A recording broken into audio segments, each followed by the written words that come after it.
Well, let's get back to it. So I screwed up the very first thing I did. Can you believe that, Raj? No, I can't. Well, it's very late. I don't even know what time it is for me. I got off the... must have been one of the few planes that got in just before the storm. One of the last planes to get in just before the storm. And as I flew over London, I think the weather system that has been pounding us, you know, man's hat blown off, no one hurt, that sort of thing. Endless news, on and on it goes. Nothing really happened. Good grief. If a storm hits America, entire towns are lifted up and deposited in the next state. Here, they said, they actually cut to this thing I was watching on the news just before it came out. Oh, well, here is a little bit of flood damage here, and there's a puddle over here, but it's the wind that has been the major destructive factor. And they cut to a lean-to garage's roof, which had fallen down and scratched the paint off the car. I couldn't believe what I was looking at. And that's all that was in the news today. On and on and on. Because they had pictures, of course, exciting pictures to put on the TV of waves crashing against the shore. Well, that's what they do. This is what I came back to. And what a thing to come back to as well. It was awful. I've got 5, count them, 5 buckets collecting rainwater that's pouring through the ceiling in my study. This is something that I told the landlord about before Christmas, and it's still not done. Still, I'm not one to complain. I've been away. Things seem to have gone swimmingly without me. No, Nick, we've been distraught. Please don't go away again. We don't think we could take it. We were painting a memorial to you. Yeah, right. Yeah, it didn't quite take. Mm-hmm. You were planning something? Yeah, just so people wouldn't forget who you were. Right. Well, you were going to do a mail out, were you? To all, to my vast listening audience. That's nice. No, I've been away to somewhere exotique. In fact, it's probably the most exotic, as in third world country, I've ever been to in my life. I mean, I've been to Israel, which is sort of a bit of one and a bit of the other. But Thailand is an extraordinarily weird place. Apart from being the most punishingly hot place I've ever been in my life, it was grey skies, and very hazy. I don't know whether it was pollution or just haze for almost the entire time I was there, apart from one day in which the sun did peek out. And it pushed you into the ground. Oh, it was absolutely unbearable. Like, you know, as a child, you used to concentrate the sun's rays through a pair of glasses or a magnifying glass and set ants on fire. That's what it felt like. It was awful. But the headline number is something like 90 degrees, 95 degrees, but that doesn't tell the full story. It is hot. It's a weird sort of heat. It's as though it's been super glued to your face. You just can't get away from it. There's the breeze doesn't take the heat away. It just seems to push it more on you. And air conditioning, I'm no great fan of air conditioning. I pretty much hate it. But you do let out an audible sigh every time you walk into a building. It's like, oh, a little explosion, personal explosions of pleasure every time anybody walks into a building over there. So, oh, and then I come here and look at this mess. Good grief! But in respect to my new Thai friends, I didn't speak to any of them other than to order a drink or food. You know, I'm wearing a gaily coloured polo shirt. Doesn't that look super under a slate grey sky? No, not really. Still, I do look tanned and healthy, eh, Raj? Yep. No, I don't. Oh, sorry, it's the lighting. Yeah, that's very right. Dim in there. It is very dim in there, in here, yeah. Both in lighting and from... Oh, I can't be bothered to finish that. Do your own jokes. Did you get us a present? Yeah, that's right. Yeah, I got you lots of presents. Mm-hmm. You didn't even spend money on a T-shirt that said my mate went to Thailand and all I got was one of these rubbish Well, t-shirts. they have something like that in Thailand, and it says something like, "No, I don't want a cheap suit, a tuk-tuk, or a Thai massage." And there's people selling those things right next to people who are offering you a tuk-tuk, a Thai massage, and a cheap suit. Tuk-tuks are possibly the scariest form of transport I've ever taken in my life. A tuk-tuk is like a go-kart with a shed on it. It's a taxi, but not a taxi as we know them in this country, by which I mean both much, much cheaper and health and safety doesn't even get a look in. Those people are insane on those things. I mean, because they're all open to the elements, they don't have sides, really. You feel as though you're going much, much faster than you're actually going. It's like travelling at 100 miles an hour in a corrugated iron shed. It's like the scary ride at Disneyland. You think, well, I might arrive alive. I'm not sure. The Thai massages are absolutely everywhere. Everywhere. Where's my Thai massage? I come back, what kind of a 5-star show is this, Raj? Where's my Thai massage? I brought my own oil. Use some of that. I got you some tea. Oh, really? Tea. Here's the other thing that you don't get in this country. Hot and cold towels. Everywhere you sit down in Thailand, I'm not kidding, somebody offers you a hot or a cold towel. Does this show come with a moist towelette? I can dampen yeah, I bet you can, yeah. Stop right there. So I'm going to need a massive amount of help because I don't know what's going on. Fortunately, over the past 2 weeks, Raj has been making copious notes about current affairs and will be telling me what's happened. What's happened, Raj? An echoing silence. I didn't pick up that. Well, you can't get British papers over there. Actually, that's a lie. I did see one. I think it was a copy of The Sun, but it wasn't an actual copy of The Sun. It was somebody had obviously bought The Sun and then photocopied it all and stapled it together. But it was actually a much nicer product than The Sun itself because it was on much more expensive paper, and the ink doesn't come off on your hands. And the quality of it was, from the front page. I didn't buy the thing, obviously, because I was on holiday. I don't want to read about recent deaths that are on the other side of the planet. So I thought, on the plane coming back, I'll guess what's happened. So stop me if I stray too far from the truth. Footballers have disgraced themselves, their club and the country in some way. That's what I guessed on the plane coming over. And then I saw a man on the tube, just off the plane, which is a story in itself. Don't get off the plane on a Sunday and expect anything to work in this country. I saw a man on the tube reading a tabloid which detailed in full footballers disgracing themselves, their club and their country. So I thought, I got that one right. Politicians of all stripe have been found to be stealing our money, shamefacedly, no, without shame, and have been discovered to be ever more crooked. And there's barely a corner in the House of Westminster that is not bent in some way. Did I get that right? He's actually raising his eyes to the ceiling to think about that for a moment. Just say yes, and then we can move on. Further tales of drunkenness on the streets of this town and every other. Parents accused of raising rat children. Ever more amounts of our money being thrown away by the government. They might as well set fire to the tax that we give them. They're spending giant amounts with almost no discernible effect whatsoever. Am I getting it more or less correct for the last couple of weeks? It's kind of along those lines. You're eating supper. That looks super. What is it? Pasta. Pasta. Did you make it yourself? No. Does that come with a moist towelette? No, but there is some chicken restaurant that I know that does provide moist towelettes. Right.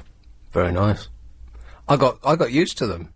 I'm not kidding. Every time you sit down, somebody offers you a tray with a moist towelette, and and which you do need, by the way, because you're sweating. Like satay. It's true. I've never been anywhere so punishingly hot in my life. Don't go to Bangkok. That's my Carol McGiffin travel tip to you. Just don't go there. It's awful. And I'm not exaggerating in any way. It's properly hideous. There's nothing to recommend it bar two of the best bars that probably exist on the planet. They're incredible. outside bars on the roofs of hotels, 65 floors in the air. Now, anywhere else in the world, you get blown off, or frozen to death, or it would be just so deeply uncomfortable that you couldn't bear to be outside that high up. In Thailand, it's as though you're sitting on the ground. There's not a breath of wind, and it's boiling hot at 2 o'clock at night. And the view is incredible, because that's the one thing about Bangkok that does look good, where in the dark you can't see it. All you can see is the little twinkling lights. So if you are going to go there, go for a stopover, and only go at night, when you can't see it. And and the temperature dips at night from about sort of 95 during the day down to a much cooler 90. I'm not exaggerating about that either. Phuket, on the other hand, won me over. There was about sort of 3 days in, because I did a week in Bangkok and a week in Phuket. About 3 days into Bangkok, I wanted to come home. I literally did think, I've had it. This is the first holiday in my life I don't want to continue with. I've been looking forward for years to go to Thailand, because nobody has a bad word to say about it, ever. But people go back and back and back. I thought, oh, no, maybe I've come to the wrong... like with Nell and I felt I'd gone on holiday by mistake, and I wanted it to be over, but I felt trapped because it takes 12 hours to get back. But no, Phuket saved the holiday. I'll talk more about this as we come back, because there's nothing that people like to bang on about more than their holidays. Hey, I brought pictures. Oh, doesn't work on the radio, does it? 7:46. Here's LBC Travel with Karen Mercer. The Blackwall Anybody care what this guy thinks? No! So the phone number, if you'd like to help out someone who's seriously confused and tired beyond measure, 0845 6060 973. Just tell us what's happened in the last couple of weeks, because I've got no idea. Apart from Prince Harry was called home from abroad. He was on holiday, and they said, oh, a bit dangerous. And I don't buy any of that.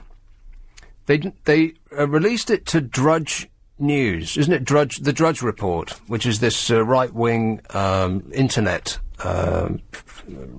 It's a collection of other stories that this Drudge guy puts on his report page. There'll be stories from Australian newspapers and American papers, and they'll stick in something from The Sun every now and again. And occasionally there will be an exclusive. And I believe, correct me if I get any of this wrong, because as I say, I didn't pick up any British papers over there. They were almost impossible to get hold of.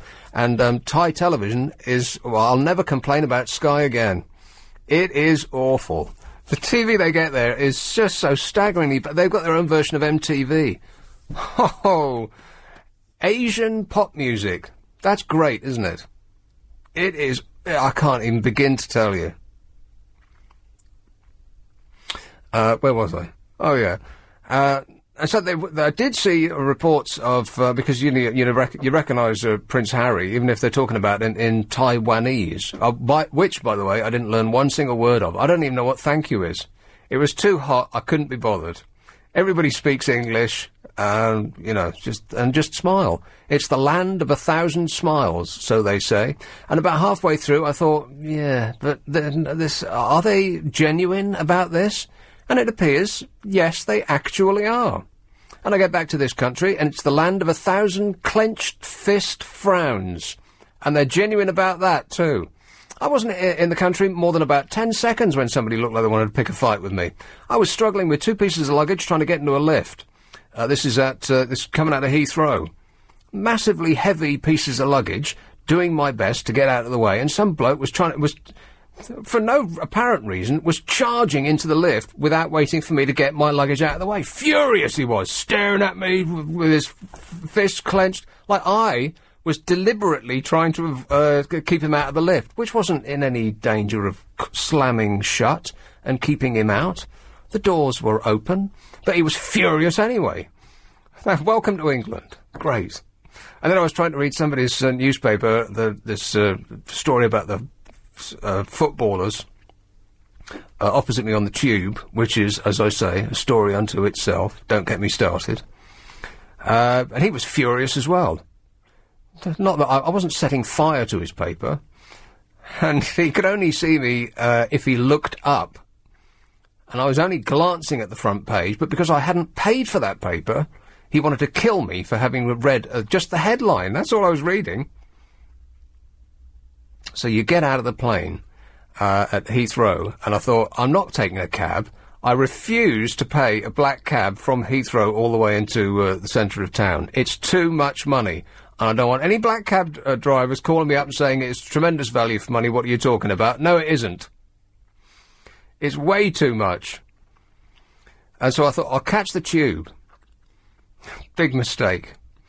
So you get out of Heathrow, and the tube is about. I think they put the tube train at Heathrow in Essex, and you walk all the way from your plane to there. They put a travelator in every now and again, which goes so slowly you feel like you're growing moss on it.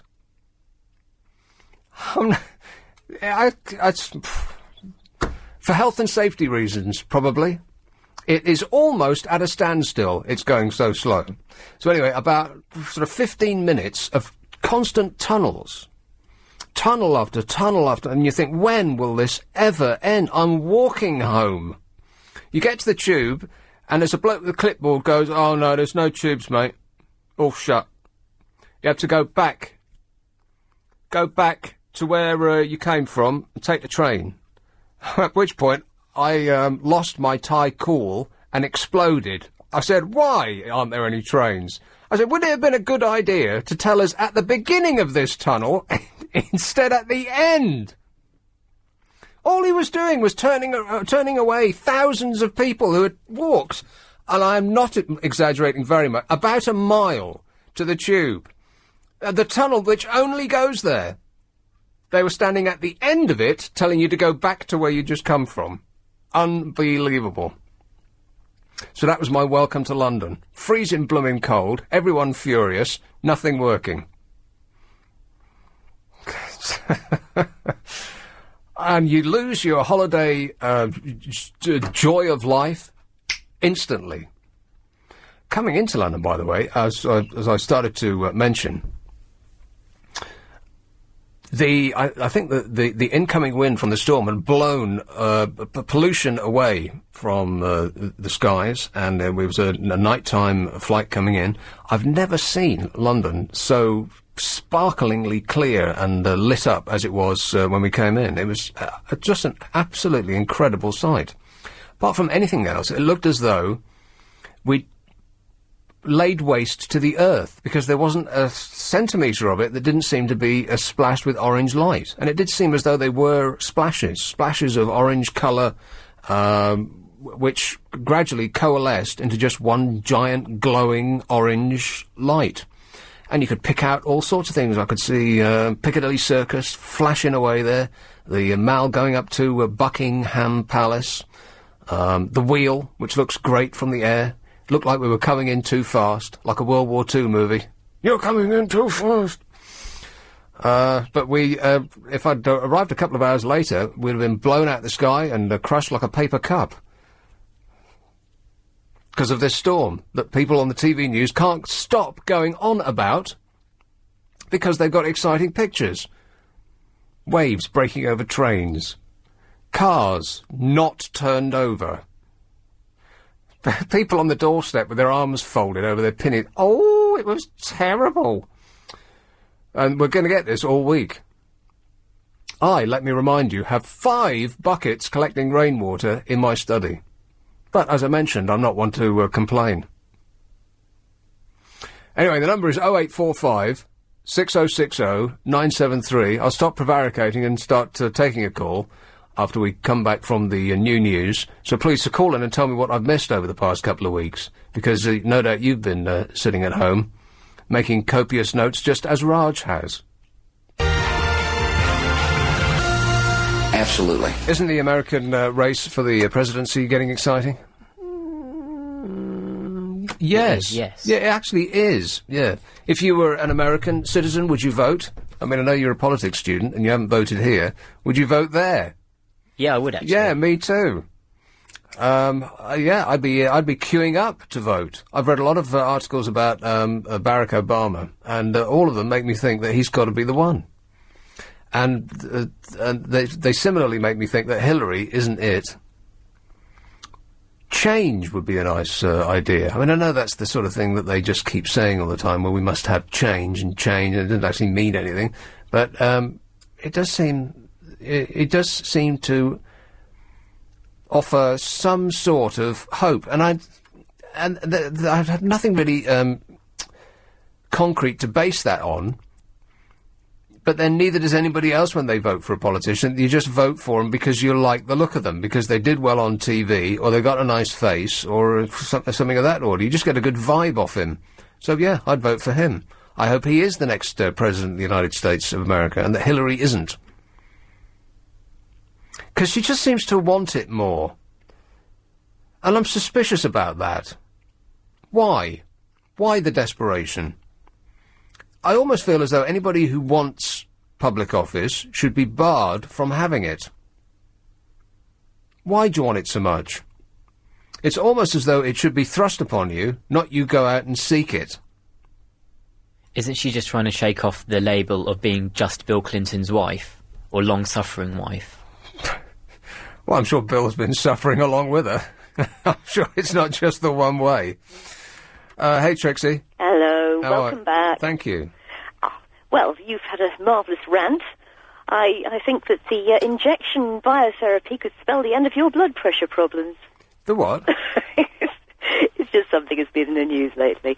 Well, you'll have to explain all of these references to me, because I've got no idea what's going on. I've been looking at the medical stuff, of course. Oh, yeah. And they've been, they're working on a vaccine, which will help, which will prevent you from getting blood pressure.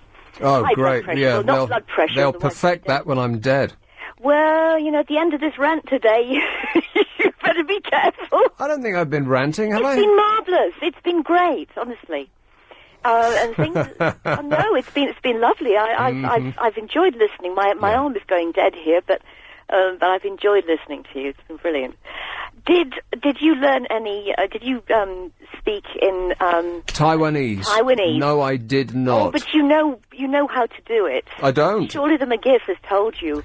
Oh, English. Well, they sound peculiar. I know it's a bit like it's a bit like some kind of a chicken, but the way she did it was absolutely fabulous. And it's English, but it's Pidgin English in a different accent, and apparently they understand it. Well, it's the language of as long as you smile, which after a little while you did tend to start to do, because first of all you're wondering, why is everyone smiling at me? It's like, what have I got?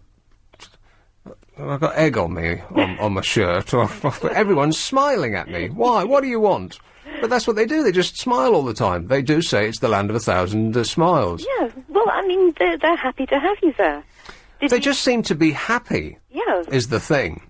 Yeah. And I was musing about this. Why does a people who are poor, why are they so happy? And I don't mean poor like we've got poor in this country. I don't mean poor as in sitting on your giant bottom eating cake, watching Trisha making babies, getting a big cheque from the government because you can't be bothered to go out and get a job poor. Not that kind of poor. I mean poor like living in a corrugated iron lean-to shed with no kitchen or bathroom, one room for a family on a plot of land on a delta of a river. No flat-screen TV, no radio, no Sky TV, no fridge, nothing. I mean, poor. Yeah. And happy. Yeah. And how do they manage that? I don't know. I think it's possibly, the less you have and the more you make of the less you have, the better you feel. I think you've got something, there is something in that. This would actually be start a discussion tonight. Well, it could be an interesting dissertation for sociology students. It would indeed. Yeah. You see, you didn't expect something intelligent from me tonight, did you? Well, I hope you're not expecting anything intelligent from me tonight. No, it's been fascinating. Listen, I was going to say, don't mention the Prince Harry thing. Well, I think people are getting a bit fed up of him, actually. Oh, really? Yeah, yeah. We've been banging on about it too much. Yeah, I think Anthony put an embargo on it. Now, okay, well... By the way, he did a super job, and he mentioned your name all the time. Oh. He did very well. Thanks, Anthony. Kept your seat very warm, okay? So he did very well. But what have people been saying about Harry? Because here's my take on it. Oh, dear. Go on. I don't believe that he was outed by the press. No. I rather suspect that the palace put this up as a PR job. Yeah. They thought... Oh, hang on, let me finish, and then you can tell me if this is a common thought. They thought, the palace, let's get some good publicity, we'll send him off, we'll pretend to send him to war. But actually what he was doing there was calling in strikes from helicopters or something like that. Oh, yeah, don't put yourself out, mate. And then they gave him a couple of tours around the village just to make it, to sort of prove beyond reasonable doubt that he was actually soldiering. But don't worry, mate, you won't be out there too long because there'll be a leak to the press, which will leak it to the American press, and then, of course, we'll have to rush you home. Not for your own security, of course, but the security of the soldiers that are around you. Yeah. So I just don't buy any of that. He's gone to war and had to get rushed back, much to his displeasure. I don't, it looked like a big PR job to me. Yeah. So is that what people are saying, or is it just me? That's what I've been thinking. Right, okay. I think it's been a toss-up, and a lot of people are fed up of talking about the royalty at the moment. Are they? Yes. So I said, don't keep it. I tell you what, you'll lose people. People aren't fed up with talking about the royalty in Thailand. I mean, we like the Queen here. They love the King there. His picture is everywhere. And in the guidebooks, over and over and over, you read, don't upset Thai people by making fun or slagging off in any way the King, because you will cause universal displeasure. Yes. That is very, very weird. And I don't really know why they like him so much, because I think he's a rich man. He doesn't seem to have spread his wealth around very much. They've got nothing over there. He's taking everything they've got, and he's, dear. I don't know. No, excuse me, I've got a frog in my throat. I know, I wouldn't like to comment on that. I don't know, but it's a different kind of royal family, and I mean, our royal family's got bits all over Europe, hasn't it, and all over the world, and well, yeah, I don't think it stretches to Thailand, though. It may not even be the royal family may not actually be royal. Actually. I mean, our royal family are an odd-looking bunch, but the King of Thailand is a real weird-looking bloke. Really? He's a very wizened old geezer. Yeah, it's very strange. Who's going to be? And I didn't see him in person, of course. These are just from the posters that he's got. That people, not that he's put, but people have put. Up everywhere there's a picture of this strange, funny-looking man. My deepest apologies to our listeners in Thailand. Only joking. Does he have an heir? I've no idea. Absolutely no clue whatsoever. I was disinclined to read Thai newspapers. Do they have a president? Huh? Do they have a president there? Well, they've had a military coup, which seems so unlikely for people that are so smiley and pleasant and passive. But they've had a military coup, and there was some big scene that the previous Prime Minister came back while I was there and was staying in the hotel opposite, which I didn't know about. And they do have there is obviously a security problem there, because when you go into a fancy place, the car that you're driving into drives over a mirror, and they shine lights underneath the car, and they wave wands over you, and so they are quite concerned about terrorism over there. But hey, who isn't? Well, precisely. Talking about prime ministers, I did laugh at the news earlier on today, before Madame Tussaud denied it about Gordon Brown. Yeah.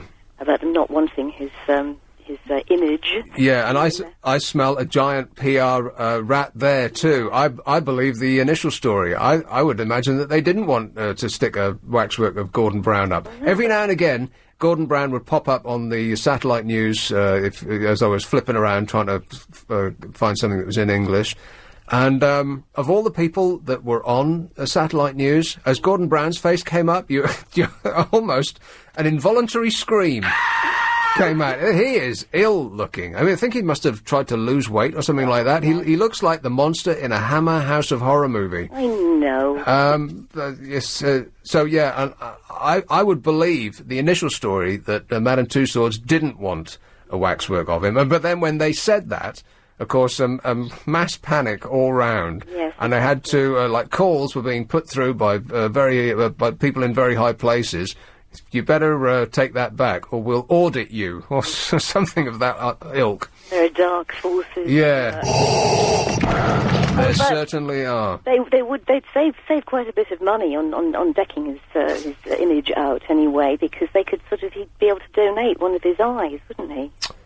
Oh, I think we'll leave you on that one, Trixie. You have to have a second one. 0845 6060 973. A step too far. 8:15. LBC Travel with Karen Mercer.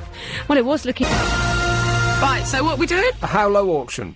It's a feature-packed Sony Vaio laptop in a How Low reverse auction. Highly powerful, sleek. How they squeeze so much stuff into such an exciting small package, I do not know. Science, I expect. It's an NR series model, 15.4-inch widescreen display, DVD writer, 120 gig hard drive, Windows Vista Premium, and wireless enabled. One of these was the one with a bid of 85 pence. It's a reverse auction. The person with the lowest unique bid wins. That's the lowest bid in pence that nobody else makes. The game closes 6:30 p.m. tomorrow. You can make your bid now. Text LBC plus your bid in pence to 88821. If it was £1.23, you would text LBC 123 to 88821. Bids cost £1.50 plus your standard network rate. Lines close 6:30 p.m. tomorrow. Bidders must be over 16. See lbc.co.uk for full terms and conditions. Andy. Hello, Nick. Wolverhampton, how are you? All right, welcome back. Thank you. I don't know what happened to all your regulars while you were away. None of them showed up. Well... They all disappeared. Maybe, He must have bought all his... Well, he was good, though. He said he's your mate. He was good. Yeah, he is good. Yeah, he made me laugh, and that was quite cool. Good.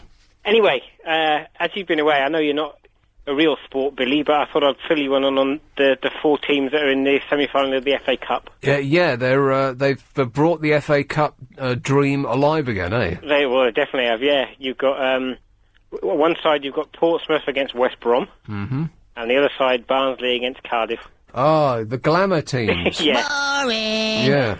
So when our showpiece is showed around the world in May, it's going to be... There'll be shrugged shoulders all round. Nobody will be interested, yeah. Exactly right.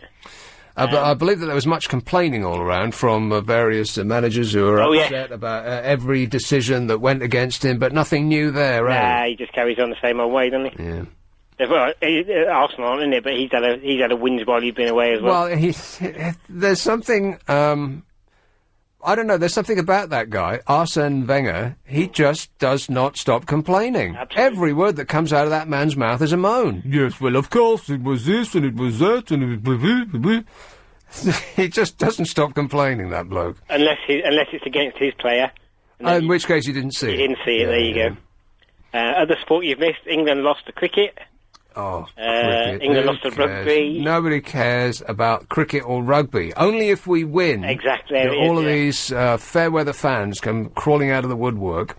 If we lose, then situation normal. No one cares. Something without trace there. So that was it, eh? Yeah. Is it? Is it Taiwanese they speak? Did you say? In Thailand, sorry, I jumped ship there. Is it Taiwanese? I don't know. I've only spent the last 2 weeks there. Yeah, I expect it is. So is it Taiwan or Thailand? Good. Yeah, excellent point there, Andy. Yeah. It's a boring point, but I get easily confused. Yeah, well, me too. For me, it's I think it's 4:30 in the morning. Oh, really? So I'm wired, mate. So have you been to bed since you came home? Fitfully, I've had about 3 hours. I came back. We went to America last year, and I came back. Really? That's nice. What a great story. It just took me ages to get back to normal. I didn't know what was going on. I tried to get right back into British time, and it was just a shambles. Yeah, it is. What you need, apparently, is to get out into the sunshine straight away. Oh, and yeah. it's going to be raining for a week. Unlucky. So, yeah. May I ask you one more thing, please? Please do. You know the film that you say is your favourite of all time? Koyaanisqatsi. Hang on, I've got to write it down. I'm prepared. I've got pen and paper. What's it called again? Koyaanisqatsi. Koyaanisqatsi. Wow. So I'll be able to get that just from any old... I believe it's on video, on DVD, and they usually twin it with the film that followed it, which is called Powakatsi, Powaqatsi.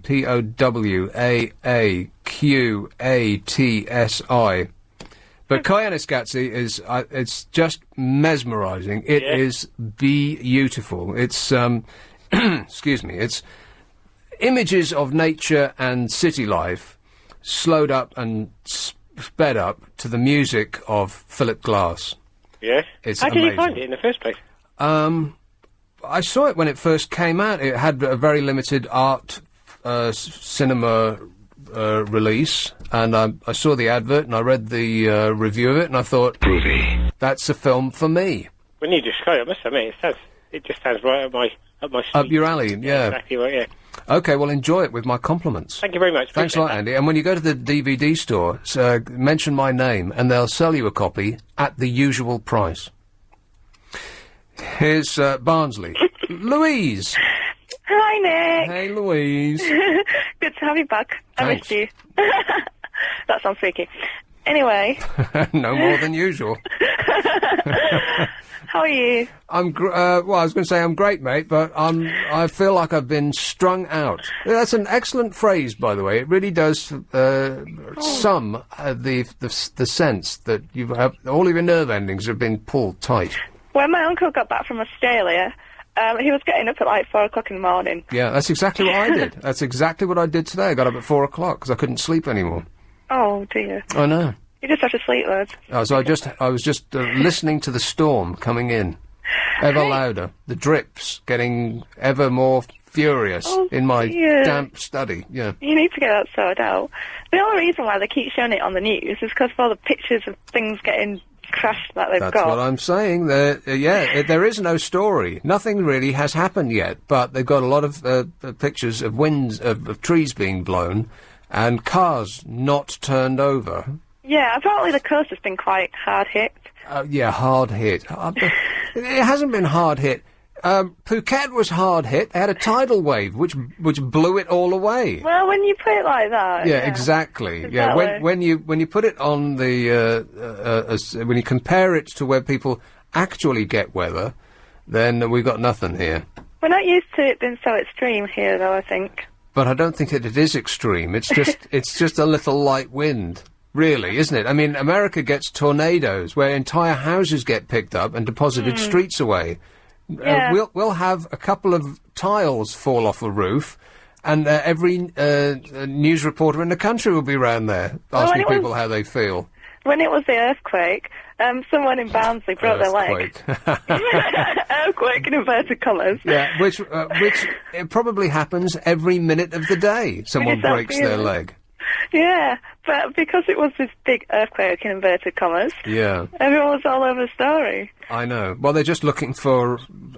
news people run in packs, and they think that here's the story, and they don't really... particularly TV news, because they just chase pictures all the time. Well, they've got, like, a full hour, or they've got a full newspaper to fill up, so they've got to talk about Well, that's true, yeah. It's amazing, by the way, how newspapers always have exactly the right amount of news to fill up the paper every day. Don't you find that strange? Yeah, that's because they're given... There's never any gaps. Words. Yeah, I think it's because, like, from what I've been learning, it's like, I think it's 250 words or something like that. That's usually a page, I don't know. What? Like, they get given a certain amount of words that they've got to do a story in. That's how it all, like, fits in the page. And then the editor goes through and makes sure that everything's all right. Oh, right. Editing.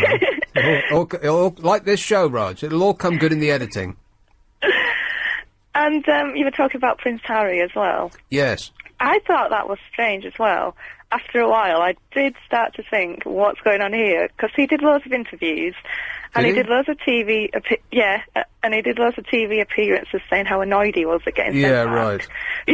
Actually, probably to give the guy a bit of credit, he probably is annoyed, because he himself looks like, he's a bit of a lad, and he is following this army career, and he's probably a bit upset that he isn't out there shooting people. He should be if he's in the army. But the firm that he works for has other ideas. He should be fighting if he's in the army. Look, I'm not blaming or suggesting that he himself is a part of any sort of PR conspiracy. I think that he's just a dupe, a prawn. Yeah, that's what he is. Yeah, he's a prawn. So yummy. I feel sorry for him if he had no idea. But if he did, he should be out there. He enrolled for it. He knew what was going to happen. Yeah. Yeah. But then on the other hand, they do have a point that if him being out there would endanger the other people that are around him. But then I'm coming around to their point of view, and we can't have that, can we? Louise, cheers, my dear. Gotta go. This is LBC 97.3. It's 8:30. Yes, he's right. Finchley, hello, Colin. Hi, Nick. Colin. Yeah. How are you? You're great. Well, did you like, it's great there, isn't it? It very much depends on where you go. I hated Bangkok a lot. They have 2 bars in Bangkok and like 1 restaurant. You know what the thing that surprised me most about Thailand is the food. Wasn't that great? Well, well, there are some great restaurants if you go to the nice restaurants. I mean, some of them are a bit dossy, but if you go to good ones, the food is very good, Nick. Well, I disagree. I think that Thai food in Thailand tastes the same as it does here, and that's what surprised me, really. That there really isn't much of a difference. Did you go down to Phuket at all? Yeah, I spent a week in Bangkok and a week in Phuket. Yeah. Did you go down Bangor Road where all the clubs are? Is that the one where? I think I know the road you mean. Yeah, the crazy road. Yeah. Yeah, I did. Yeah. It's a funny road. It's a funny place. I mean, there's parts of it. I mean, there's a resort I go to. It's called Serin. It's about 20 minutes up the road to there, and it's lovely there. You know, it's got some great hotels there. Some real nice hotels. I love it. I love it there. What is it called? Bangor Road. Right, whatever. It's as though the entirety of Thailand has put on hot pants and is offering itself for your pleasure down that road, and every bar is pumping out. It's like there's a square in Ayia Napa, which is similar in that it's surrounded by bars, none of which have walls. They're all just open to the elements and are competing with each other for a disco dance music volume, so that you hear 20 different pounding house tracks at any one time, and it's a cacophony of smells, heat, sound, and eye-popping displays of, rudery. Oh yeah, I know what you're talking about. I find it a fascinating country, actually. I didn't like Bangkok. I wanted to leave, but Phuket won me round to the point that I would actually want to go back. And the thing that sort of stayed with me a bit was that I felt a bit sorry for them, as though I wanted to actually give them more money, because they seem to be they seem to be suffering adversity. With a smile that we could not possibly muster in this country. Well, so I felt that I wanted to contribute more. But you can't just go around handing money out, can you? Well, no, but you see, they just rely on tourists, you see. Yes, they do, yeah. And since the disaster there, I mean, I've been there before that, and it's all been cleaned up and modernised. That's modern now to what it was. Really? Oh yes. The front of it now, where a lot of the new shops and even if I'm telling honestly, that's smart now. Really. Really? Wow. Oh yeah. Well, that's barely. I can't imagine it. But you get all the English guys, and they all go there for stag news and everything. Yeah. It's a complete madhouse, Nick. It is a complete lunatic asylum. Yeah, you're right. Okay, thanks a lot, Colin. Bye, Nick. Cheers, mate. All right. 0845 6060 973. I did feel a bit uncomfortable being British there. I mean, I don't know about you, but every time I go on holiday, I don't like the sound of British people. Because their actions reflect on me. Was it that whole talking really loudly, even though they couldn't understand a word you were saying, and then just getting louder? The more they couldn't understand. It's easy communicating in Thailand, but even with people that don't really understand English very well, because you only want, one of a few things. You want to eat, you want a drink, you want a tuk-tuk, like a taxi somewhere. That's about it. You know, until the lights go down and then the slime come out. And that creeped me out a bit as well. There's a particular type of tourist that sort of made me itch. Do you know what I mean? Oh, James, a lovely cup of tea. Thanks very much. Just have a quick taste of this.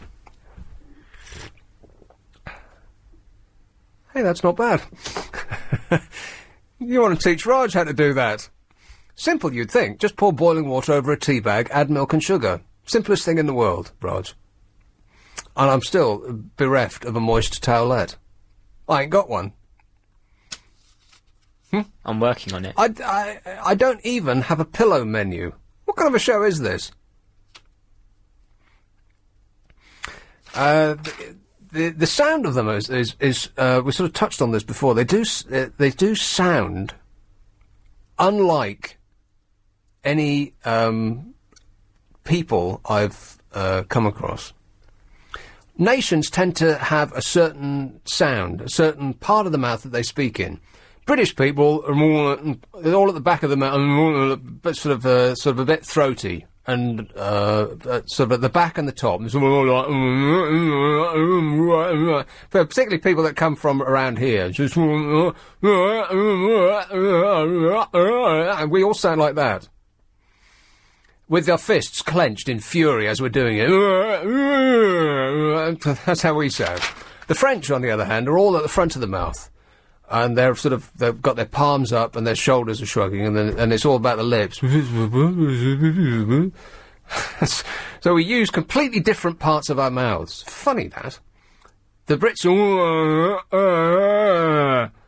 and the French will, which I think is part of the reason that people find them sexy, because it's as though they're kissing you as they're speaking.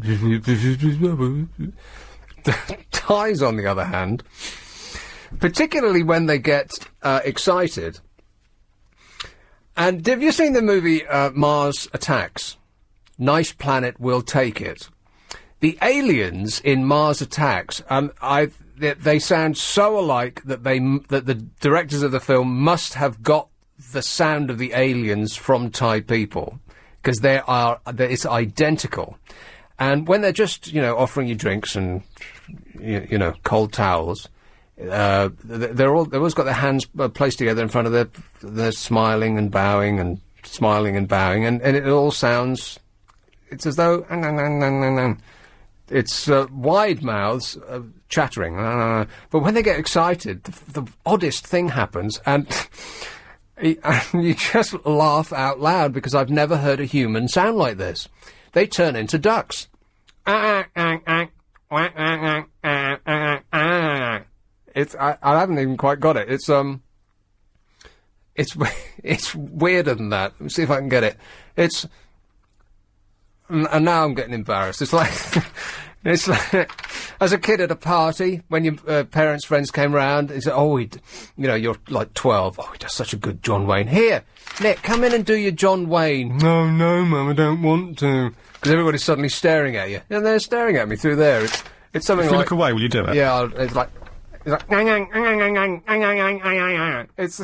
they turn into ducks. I haven't quite got it. It's something along those lines. But I've never heard a noise from humans come out like that. To the point that the first time I heard it was behind me, and I didn't know what it was. But they were just talking to each other. I didn't recognise it as coming from humans. But if you watch Mars Attacks, the sound of the aliens talking to each other is exactly spot on what Thai people sound like when they get excited. Where do Germans speak from? Which part of the mouth? There's a lot of Germans in Thailand. 6 o'clock in the morning, they're out there laying claim to the pool area.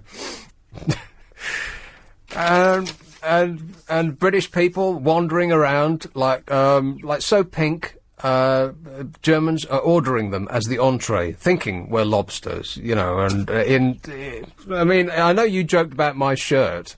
This is about the most exotic item I've got. Describe it for the nice ladies and gentlemen.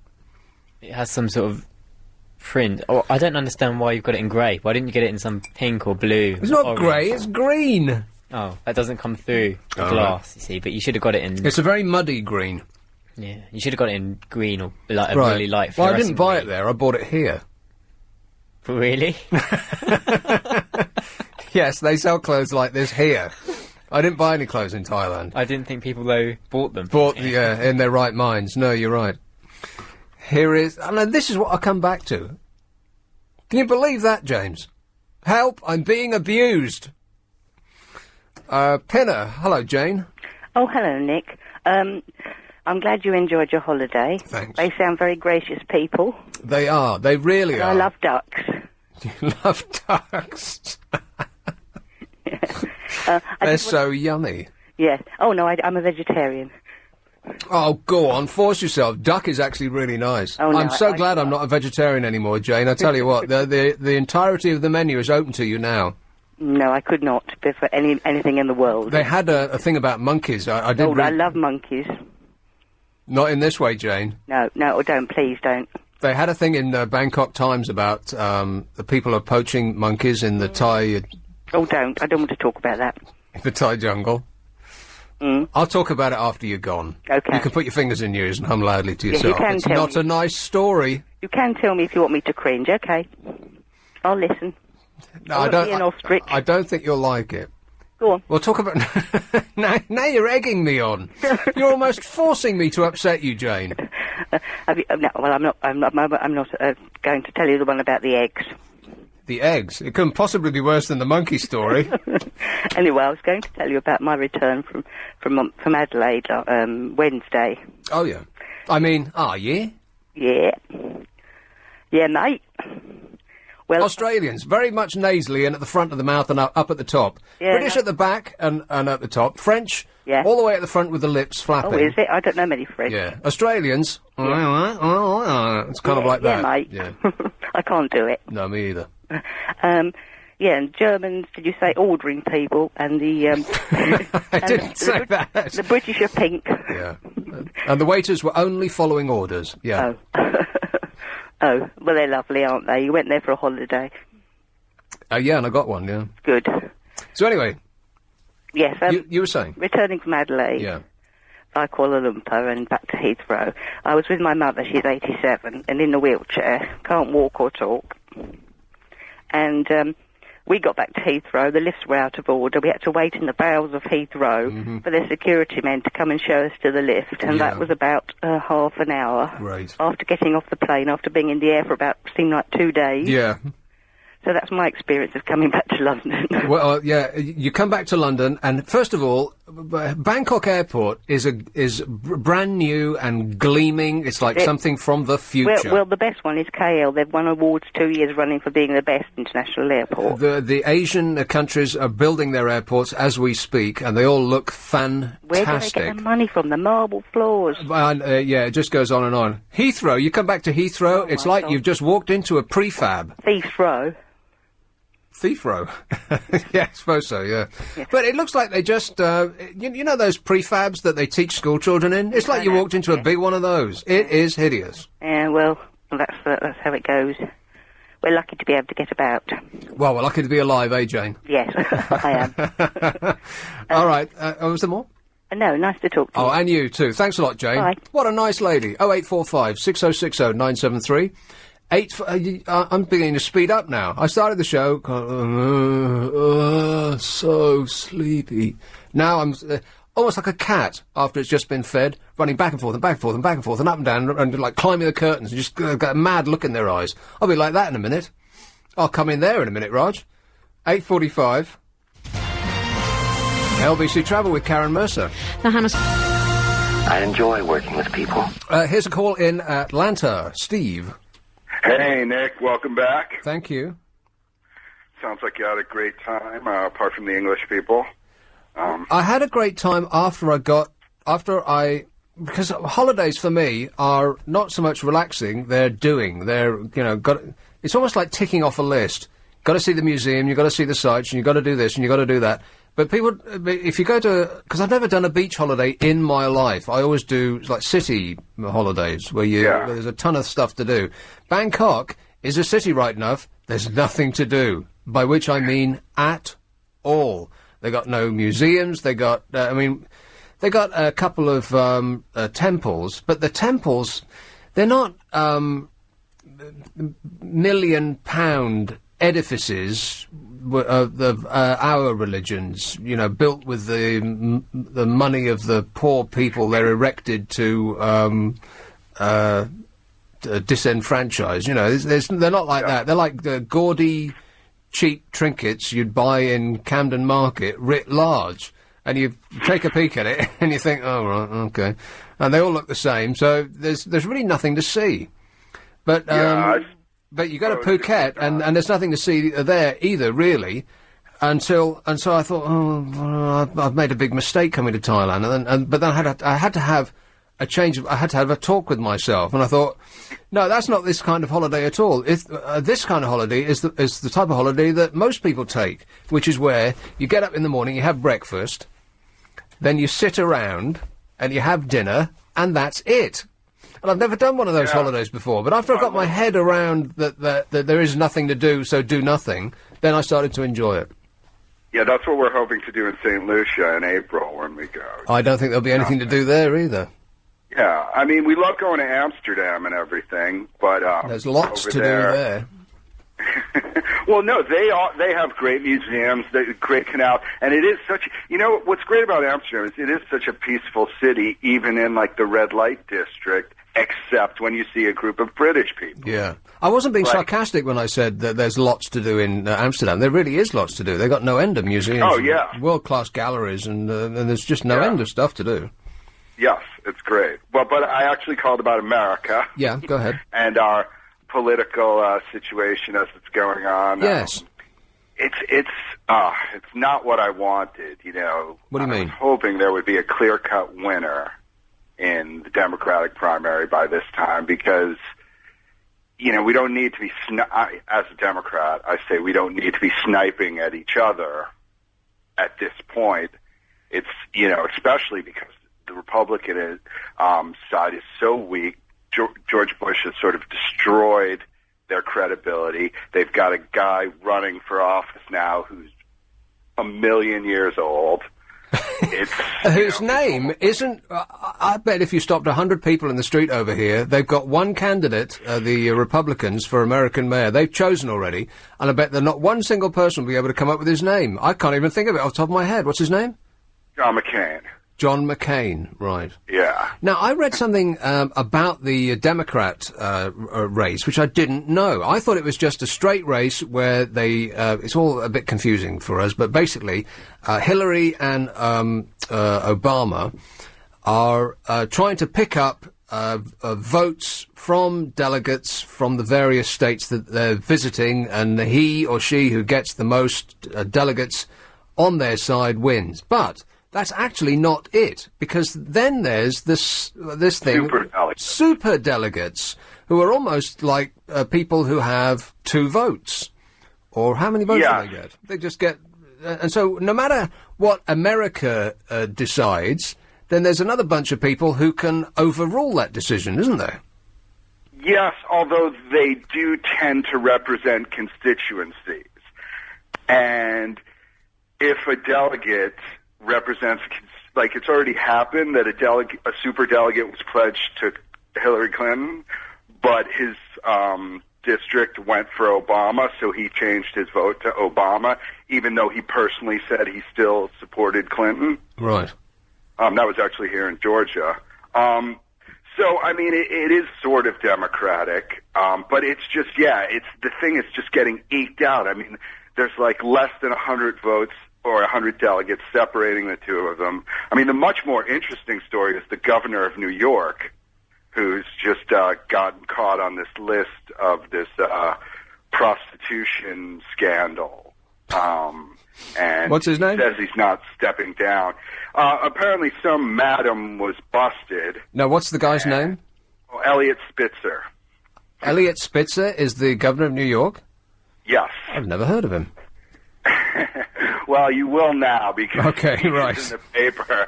And, like, apparently, these were prostitutes that cost as much as $3,100 an hour. Oh, they must have been fantastic.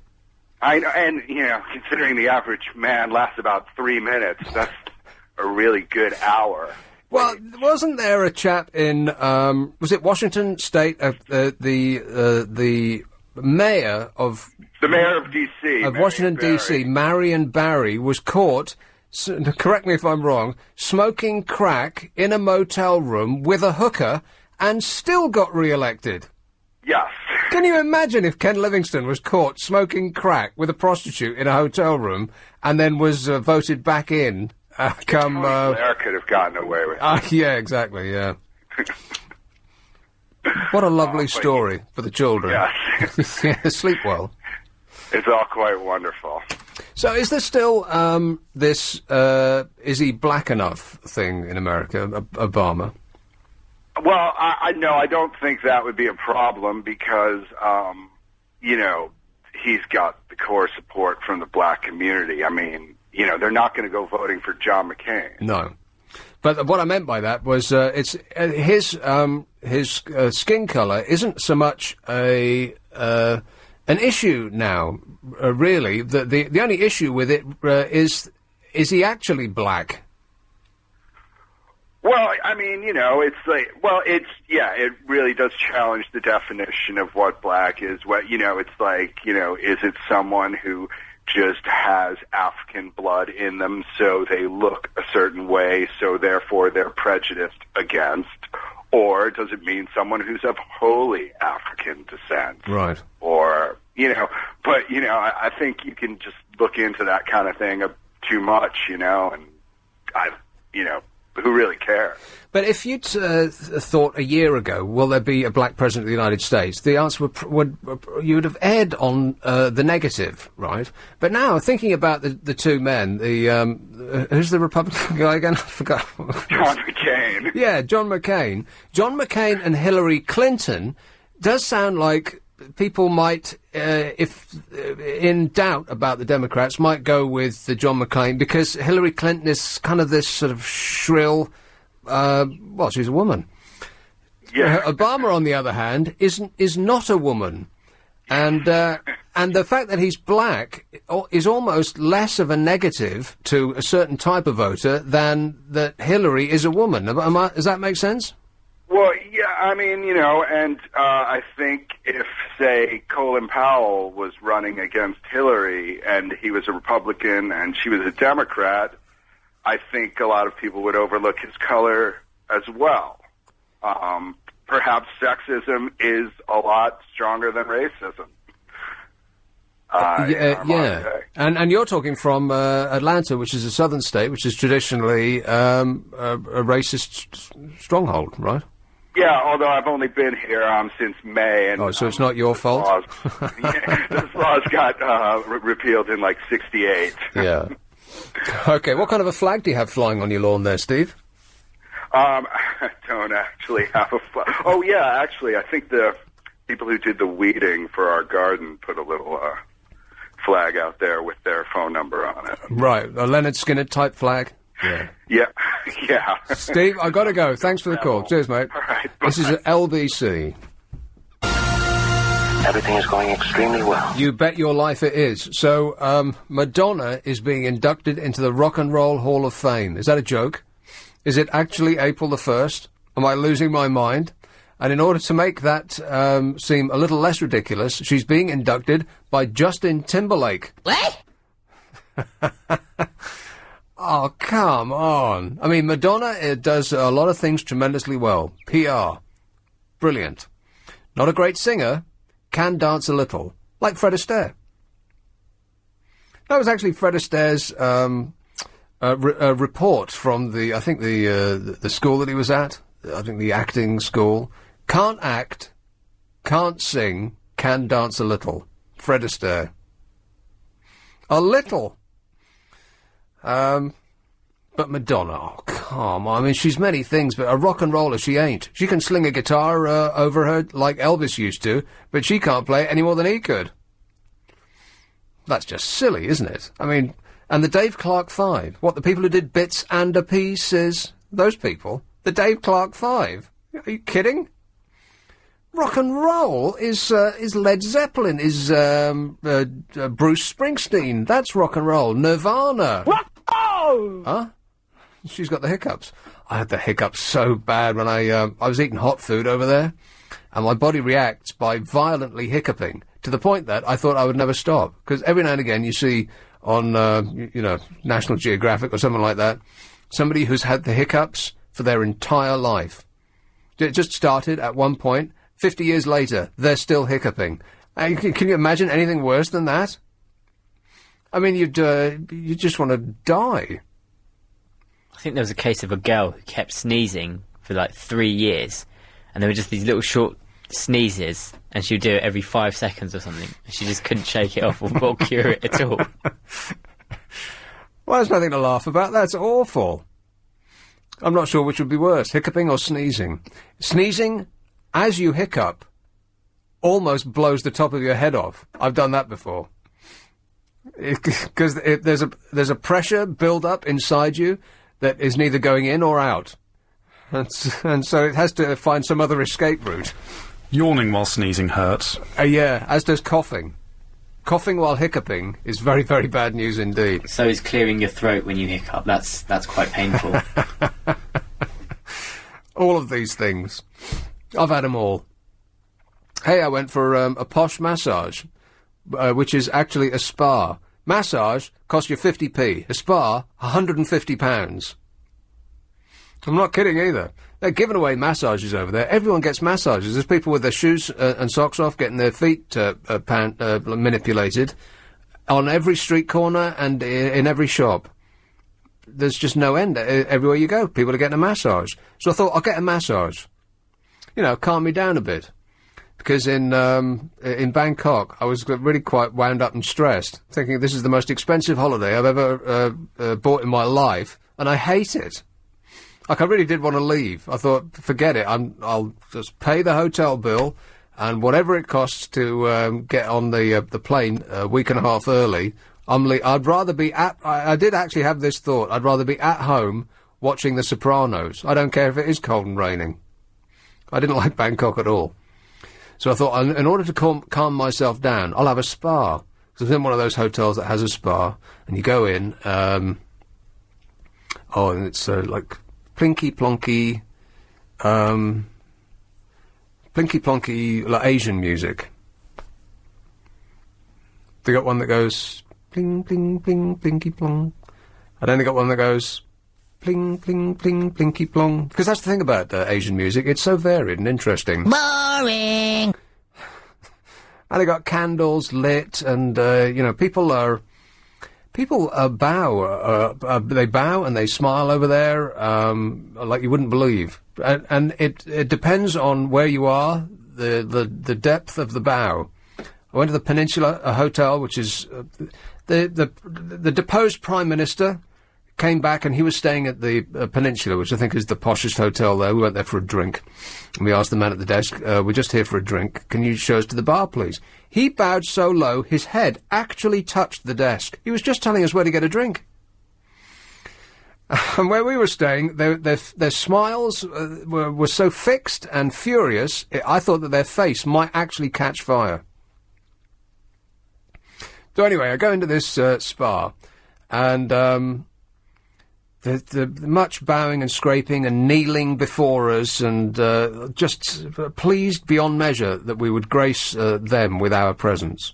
And they give me a list of the things to fill out. Do you have any of these medical problems? It's like an A4 list, and you tick any box. I ticked every box. Every single box. Yep, got that one. That one. Yep, that one. Yep, that one. I even ticked pregnant. I thought, I've ticked all the rest of them. What the hell? And they took it off me, and they didn't even look at it. They looked at what type of day do you like best? Morning, noon, afternoon, or evening? And I didn't know. I don't like any of them. So I ticked noon, because, it's like in the middle. Oh, yes, well, thank you for that. You're a metal person. I thought, yeah, right, okay. Whatever. And they said, here's your signature scent for a metal person. It just smelled like smell. So they'd ignored all of my, many and various medical complaints. But you know me, I don't like to talk about them. And they'd gone straight to the what smell are you? And I just thought, well, these people don't know what they're talking about. This is going to cost me 150 quid. They've got no idea.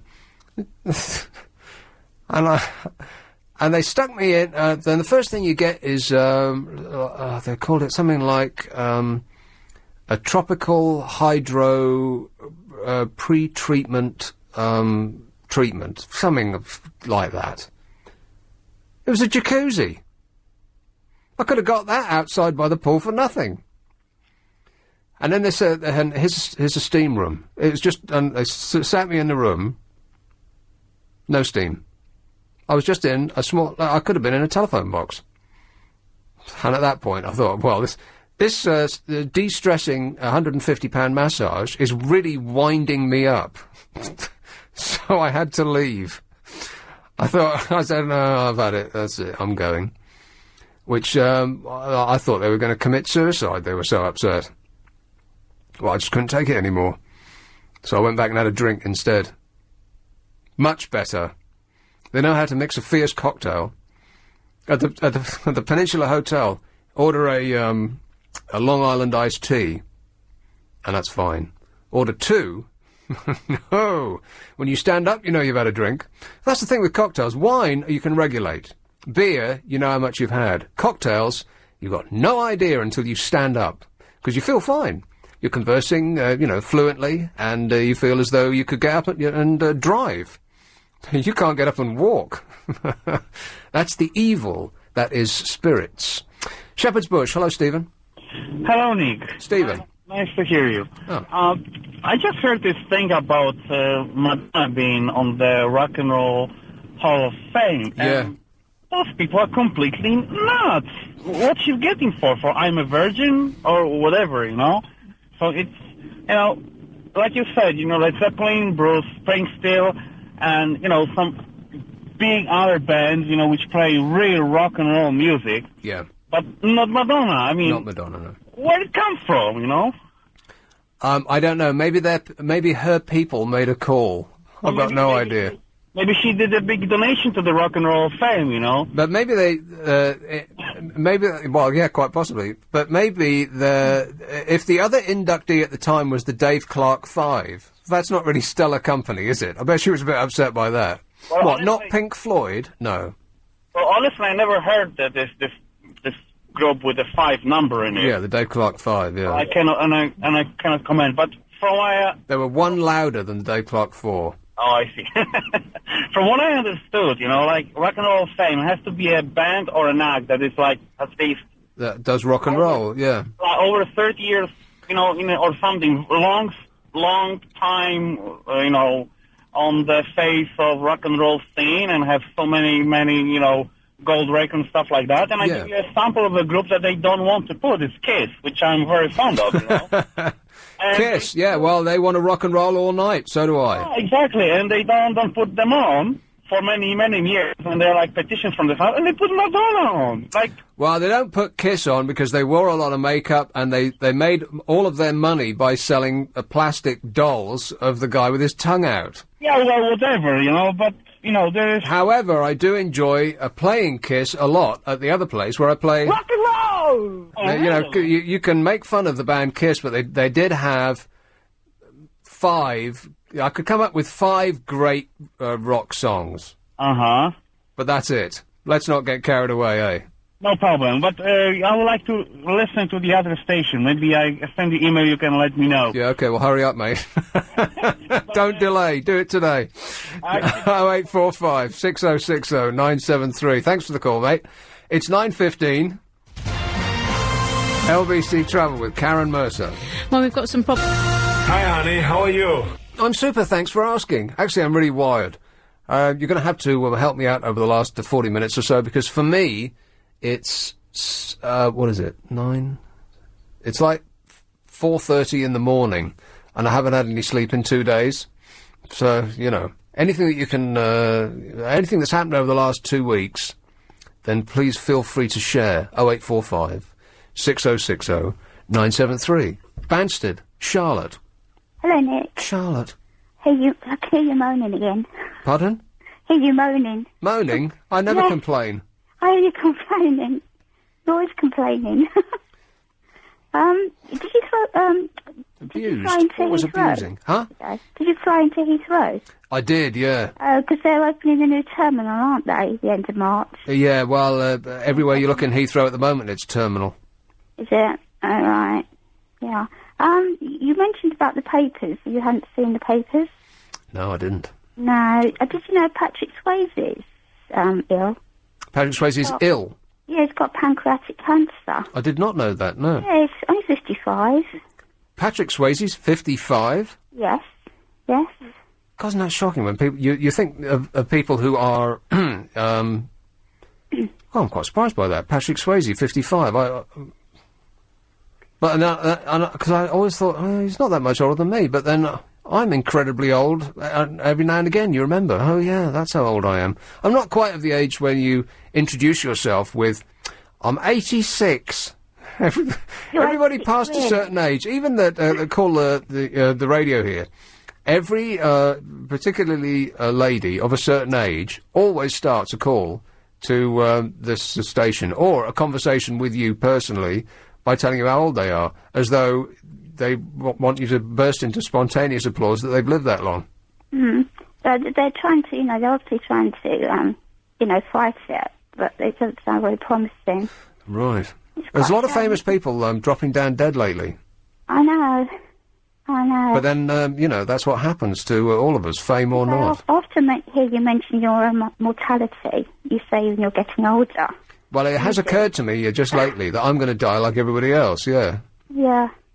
Yeah, it's worrying, isn't it? Yes. Worrying. It's not a happy thought, because up to that point, it didn't occur to me that it would happen, yeah. No. But as you get older, you think more about it. That's right. Well, it's not that I think more about it, it's that I've thought about it. I've thought about the possibility of it happening to me for the first time, which is a bit of a worry.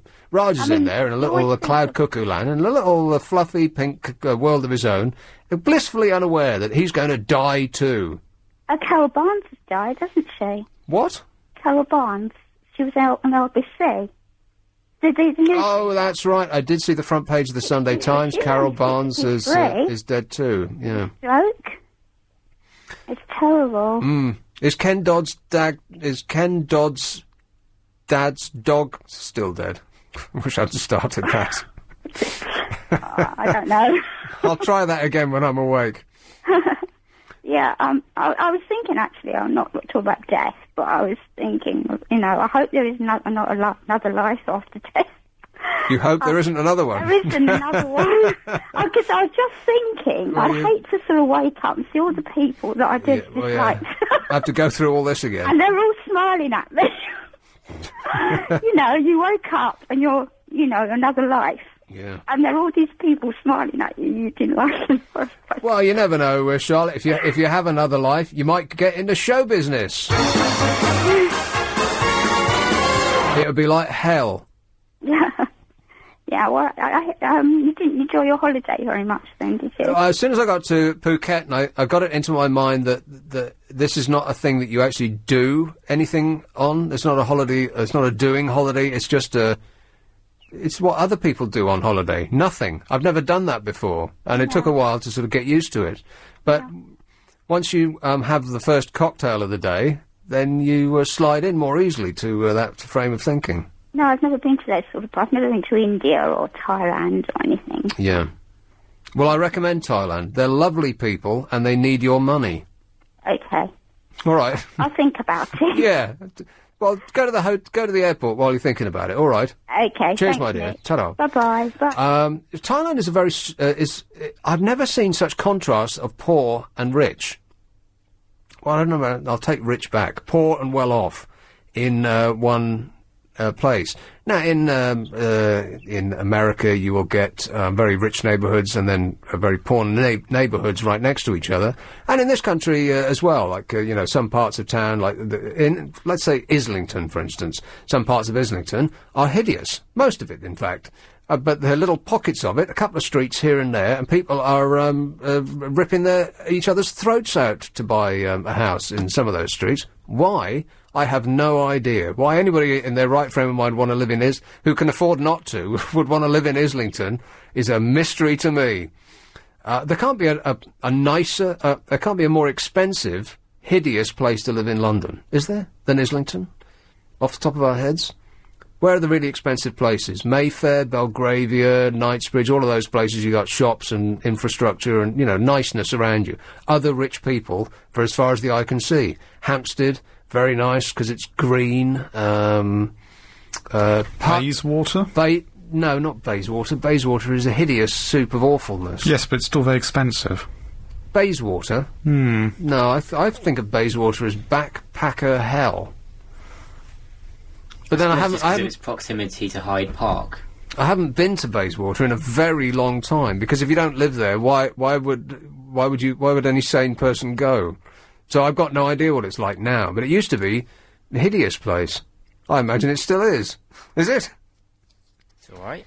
Notting Hill. Oh, there's another one. I was just about to say that. Yeah, Notting Hill. There's another place which has very poor and very rich side by side. But Thailand is totally different in the proximity of money and no money. They'll have a nice detached house, sort of 4 bedrooms, the veranda, a garden with flowers and tended, and the full bit. Next to it, literally next to it, is a person living in a place that they've made themselves by leaning 4 bits of corrugated sheeting together. And I'm not exaggerating. They got no kitchen, they got no bathroom, nothing. They just got exactly that. 4 pieces of corrugated tin just strapped together next to a house that looks like it cost £1 million. I've never been anywhere like that before. Just the cost of the land itself, you'd think, would mitigate against that. It's very strange, very strange. Sort of like gated houses with 4x4s in the drive, and a guy whose mode of transport is his flip-flops right next door. Very strange. Here is Electric Parade. Oh, Tallulah. Hello, you. Hey, you. Hey. I was about to call you at LBC from San Francisco, but you were in Bangkok. Yeah, that's right. Yeah. So, how was San Francisco? Well, I wanted to confirm, because I'm one of those people who do not kid. I'm not kidding myself. And so I'm very honest to myself. And there were a few times, and I thought, why the hell did I come here? Yeah. I could have done that at home. Yeah. But, as you said earlier, one of those people who do not go with what are you supposed to do. You have. But there's no end of things to do in San Francisco, isn't there? I mean, it's a town of culture, isn't it? Oh well, no. You see, the point is, I went to San Francisco in order to escape. Like a writer who wants to write a book and not being disturbed all the time. Right, you went to one of the busiest cities on the planet in order for some peace and quiet. Yeah, but wow, you are out of your mind. No, I went there with my guitar in the smallest recording studio in the world, and I actually went out twice. I came home completely pale, but all in all, it was a success, even though there were times I thought, oh, what the heck did I do this for? But all in all, it was cool. But I came back from one of the hottest places in fact, Bangkok is the hottest city in the world. I think that's actually true. I read that when I was over there.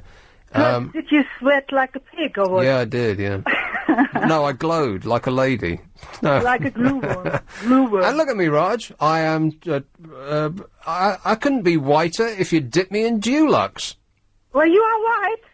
I am, yeah. That's a very racist statement, Tallulah, but it's correct, yeah. Yeah, I've got to go because the new news is coming up. Okay. But it was good talking to you again. All right, okay, cheers, my dear. Ta-ra. 0845 6060 973. Yes, that's right, what that bloke said. London Colney. Oh, Mandy. Oh, Nick. Oh, Mandy. How are you? I'm great, mate. Good time?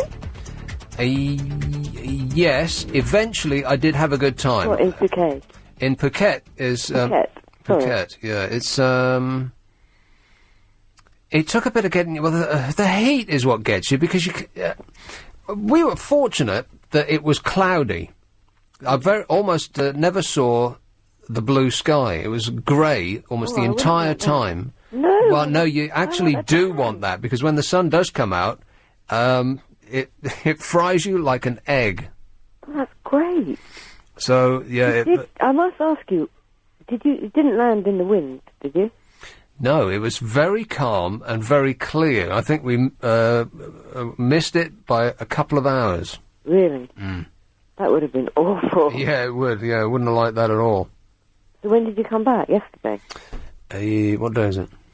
I have no idea where I am. It's Monday. Monday, yeah. I came back late last night. But it was windy then.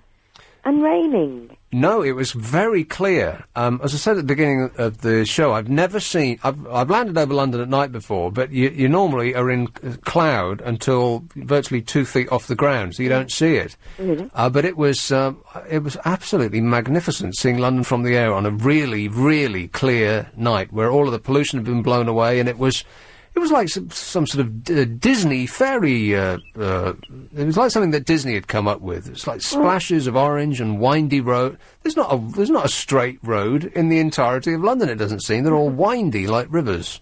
And that's good, because I was in bed, I don't know, 10, 11 o'clock last night, and the rain was lashing down on my window.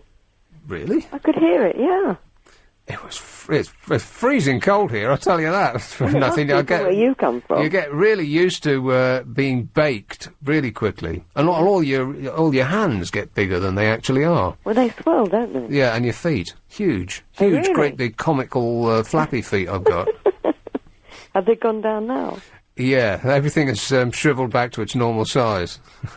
And it wasn't sunny at all in Phuket. I almost saw the sun not at all for the entire 2 weeks I was away. I'd be really upset by that. No, I was very happy because, as I say, when the sun actually did come out, it was so punishingly hot that I couldn't go outside. But don't they have aircon there? Everywhere, yeah. It's like you are freezing. You're either boiling hot or freezing cold, yeah. And then you get a cold. If there was people coughing and sneezing and spluttering everywhere I went. Yeah. Was the food nice there? Well, that was the sort of bizarre thing. I had one world-class, outstanding meal. Where in Phuket? In Bangkok. All right.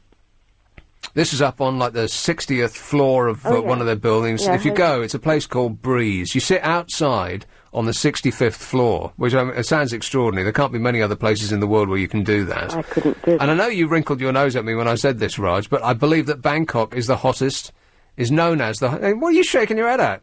It's known as the hottest city in the world. I couldn't do it because I got vertigo. Because not because of the there's another bar that's also on the 65th floor called Vertigo, and really? You really don't want to go there. No. Health and safety got thrown out the window when they built that place. Does it move?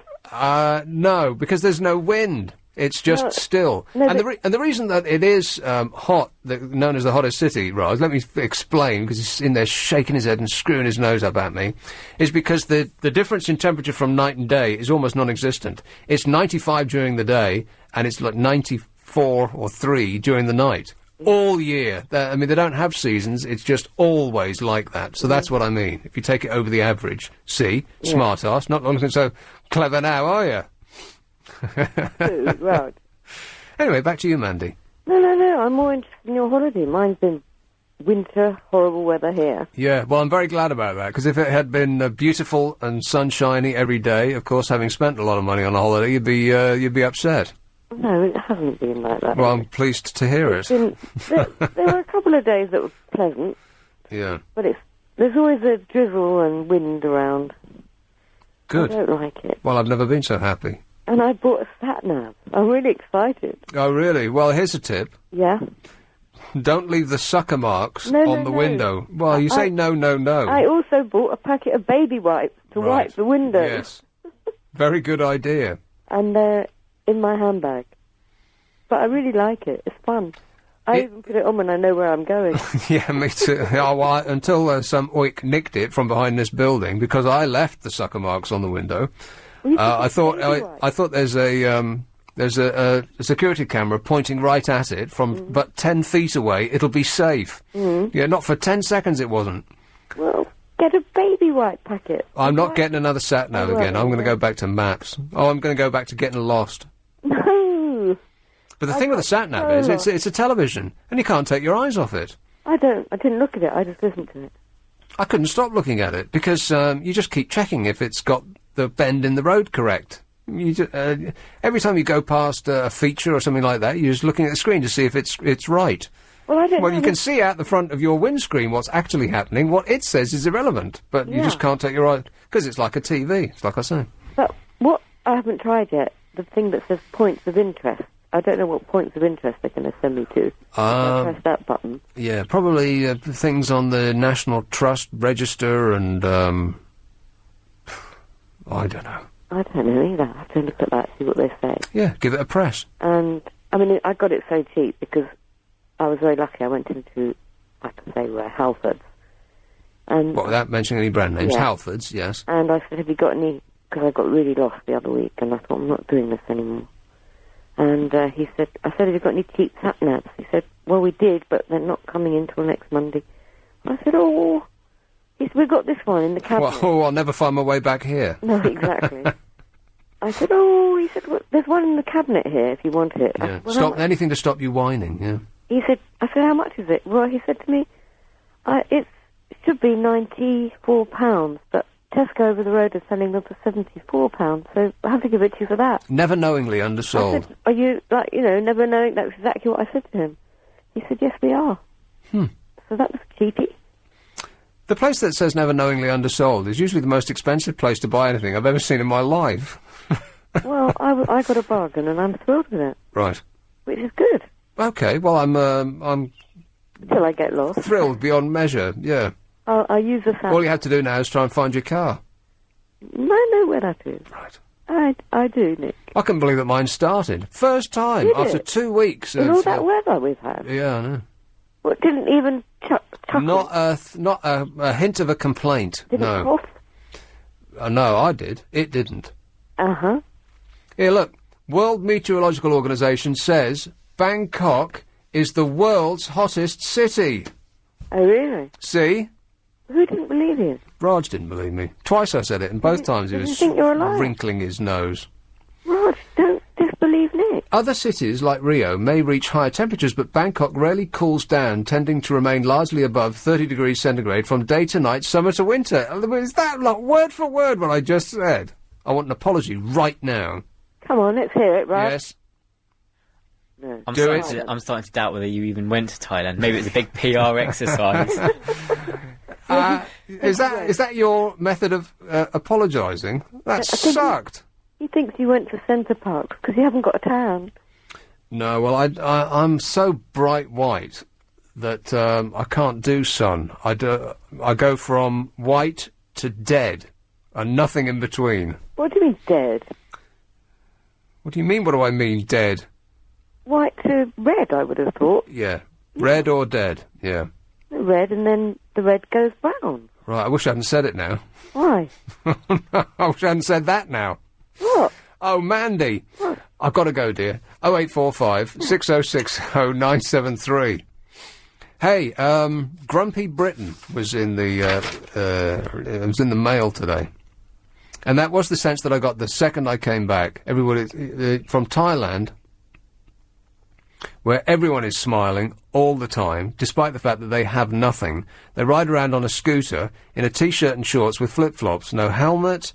There's 3 people on a scooter going at 2 miles an hour up a hill. A scooter which would be with an engine that would be hard-pressed to work a blender, it's so small. This is how poor people are over there. And they're happy beyond measure. I think if I had to, at gunpoint, which is a possibility, let's face it, choose a religion, I think it would have, in my ignorance, I'd choose Buddhism, because they just seem to be so happy.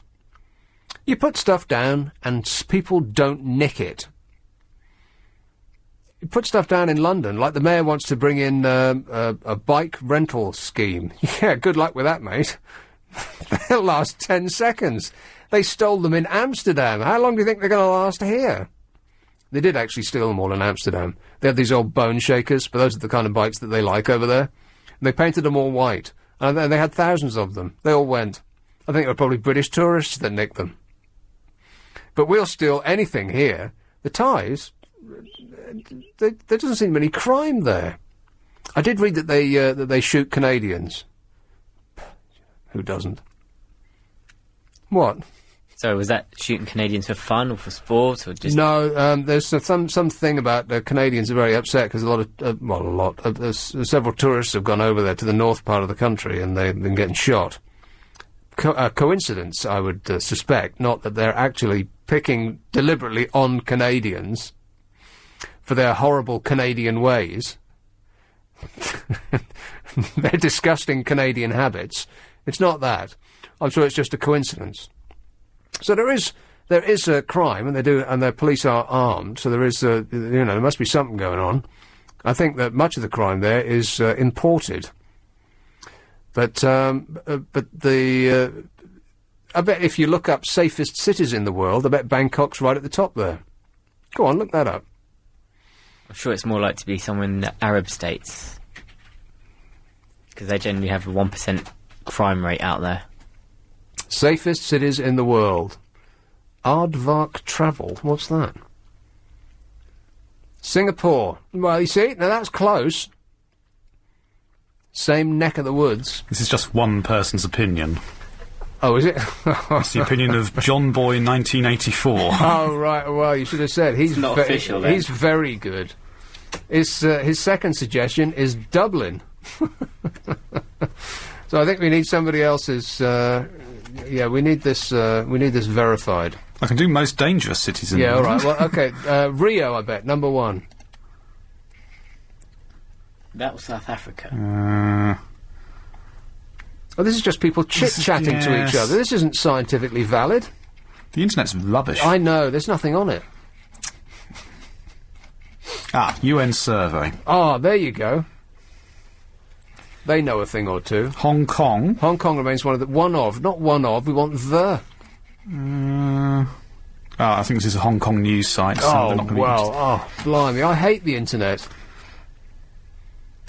That's China Daily you just clicked on. They're going to be biased as well. There's nothing on the internet. It's rubbish. I'm going back to books. It's 9:45. LBC Travel with Karen Mercer. The Hammersmith Gyratory is closed and some cladding... We're running late! Yes, we are. We have what is it? It's a How Low auction, is exactly what it is. It's a Sony Vaio laptop, which is up for grabs. It's got the lot, baby. It's an NR series model, 15.4-inch widescreen display, a DVD in it. 120 gigabyte a hard drive. It's got some RAMs. Oh, they're fantastic. It's got a Windows Vista premium software. It's wireless enabled. It can be yours for a penny, literally. It's a reverse auction. The person with the lowest unique bid will win. One of these recently went for 85 pence. Game closes tomorrow at 6:30. That is 6:30 p.m. And you can make your bid now by texting LBC plus your bid in pence to 88821. If it was £1.23, you would text LBC 123 to 88821, and the bid will cost you £1.50 plus your standard network rate. Lines close 6:30 tomorrow. Bidders must be over 16. See lbc.co.uk for full terms and conditions. Kentish Town, Pat. Hi, Nicky. Pat. Hey, Patty. you were saying about how you seem to think that Thais are very happy, smiley people all the time. Yes, they are. Yeah. I used to go to a certain place in Thailand. I haven't been there for about 12 years now, but, about 18 years ago, and I went for about 4 or 5 years in a row. And it was a kind of place where it was kind of a hippie kind of hangout. Oh, yeah. And, the people, the locals were always smiling, happy, would do anything to please you. And over the years, they kind of built a road going into the place, so more people would come in. And I just noticed that every time I went back, the people that were kind of always smiling and happy, they had bigger houses, bigger cars, and, they had, they became a lot more wealthy. And I just noticed that these people, smiled less, and it kind of, they even though they had more, possessions, they just smiled less. And I noticed the same thing in Spain as well. I used to go to Spain, before the Olympics in Barcelona. Right. And, the people were, they lived life, they loved going out to bars, that's what they did. They sort of socialised going out a lot. And then I noticed that after the Olympics, there was a lot more foreign investment, and a lot more people started making money. And I just noticed people changed. And I think that as a nation gets wealthier, the psyche changes. People, we all get sucked in, the advertising telling us that we're inadequate if we don't have this kind of car or, this kind of washing machine. And I think it's like, it's the advertisers that make us feel inadequate, that we don't own certain things. And I think, I did a lot of travelling. I was living out of a backpack for a long time, and I was very happy, I came back, bought a flat, got, all the usual stuff. Yeah. I just feel miserable. I really do. I really do. I'm selling up this year. I'm selling up, and I'm just going to use my money to travel for as long as I can. I think that there's a lot of truth in everything that you just said. Part of it is that they're not in Thailand. They're not in a rat race. Yeah. They're not in they're not in a race to get a larger flat screen television. Although the biggest billboard I've ever seen in my life is just outside Bangkok Airport for a high definition flat screen TV. It is huge. So there is a certain acquisitiveness over there. But if you get out of rich Bangkok, and some of it is very rich, then because they've got nothing, there is no. It is the phrase is, of course, rat race. And there isn't that sort of the acquisitive nature that we are. What is the word? We're I'm beginning to dry up because for me it's 6 a.m. and I've had 3 hours sleep in 2 days. It's good to have you back anyway. Well, it is nice to be back. Thanks for that. But so it's I don't know. You just. But the thing is, I bet you if you went to the middle-class areas of Bangkok, you wouldn't see that many smiley people. I think, the people that you were dealing with were kind of, waiters and people that worked in hotels. They're kind of, on the bottom. And I've driven around Thailand quite a lot and just seen people just, like you say, with nothing. And they're very happy. I've travelled all over Southeast Asia and, it goes for a lot of countries in Southeast Asia. And I spend, I go to Bali quite a lot. I surf and, I'd see these boys, and I've seen them, 10 years, the same people on the beach, and they're sitting under palm trees. They go for a surf whenever they want, and that for me is that would be my ideal life. Just your biggest worry is what you're going to eat for lunch, and they tell me they yearn to come over to Europe to make money and and just make and be like the people in the adverts. Yeah, exactly. But the people in the adverts, those are the people that are making us all miserable, because we're not those people. Once you start chasing that, I was going to say you realise that you're never going to get it, but actually you don't realise. It's as though they put a fog in your eyes, and the chase becomes everything that your life is all about, and you don't see, perhaps till the very end, that you're never going to be, one of those shiny, happy people. But I think even the shiny, happy people that have everything, they're not that happy because... Look at Roman Abramovich. How much money has that bloke got? Have you ever seen him smile? Yeah, exactly. Yeah. Well, he's probably got the Russian mafia on his tail. He probably... I wouldn't be smiling if I was him. Anyway, it's lovely to hear you again, Nick. Thanks very much, Pat. All right, mate. Cheers, mate. Ta-da. Hey, that was a total surfer dude. Groovy. Well, that would be... Now, see, that sounds good to me. Just spending your life in shorts and flip-flops, drinking juice out of a coconut, I'm wondering what you're going to eat for dinner. And that's it. Not what's on TV, not, I'm yearning after a new car, or I want a new sofa, or, all of that stuff. All of the stuff that we think is going to make us happy is actually making us sad. And not even sad, it's worse than that. It's making us upset and miserable and anxious and stressed.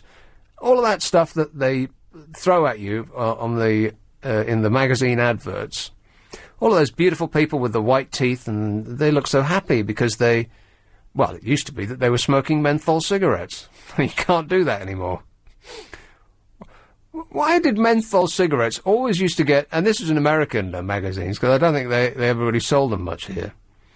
Why do they always sell menthol cigarettes by people with their trousers rolled up in surf? What was that about? Always on the beach they were. What's that got to do with mint fags? Maybe that was surfer's choice. I very much doubt it. No, they'd be smoking someone else. I can't believe that anyone would want to smoke anything that vaguely tasted like mint. Mint, yeah. Well, I think people did it because, bizarrely, they didn't like the taste of cigarettes. So you'd think that the sensible option would be to not smoke in the first place. Or just have chewing gum afterwards. Well, yeah, or during, yeah. But no, that would be considered rude. You can't chew and smoke a fag at the same time. Or is it you can't smoke and chew and eat at the same time? Or eat and walk and smoke and chew. Something like that. One of the above. Oh, hey, I can't remember how the show ends. Do we do your bit now or later? You generally say, so Raj. Oh, it's this point, what did we talk about today? Yeah, hey Raj, by the way, I've just been thinking off the top of my head, I thought, hey, I wonder what we've been talking about today, eh? Well, we were talking about flying in storms. Oh, yeah. British weather, hot weather, yeah. Thailand, yes. Thai massage. Thai massage, yes. Yes. I didn't get one, by the way. Where's my Thai massage? Don't look at me. I just produced the show. Okay. British tabloids, Bangkok, sky-high bars. You know the thing about Bangkok? It's the hottest city in the world. Did you know that? Apparently so. Yeah, that's right. And apparently you've been there as well. Holidays by mistake. Didn't like it much. No, not for you? No, not really. Thai television. Must go faster. Asian pop music. Yes. Furious England. Heathrow train. Yeah. We've run out of time. Oh, always. LBC. The Renault Clio Freeway. 59 monthly payments of £99.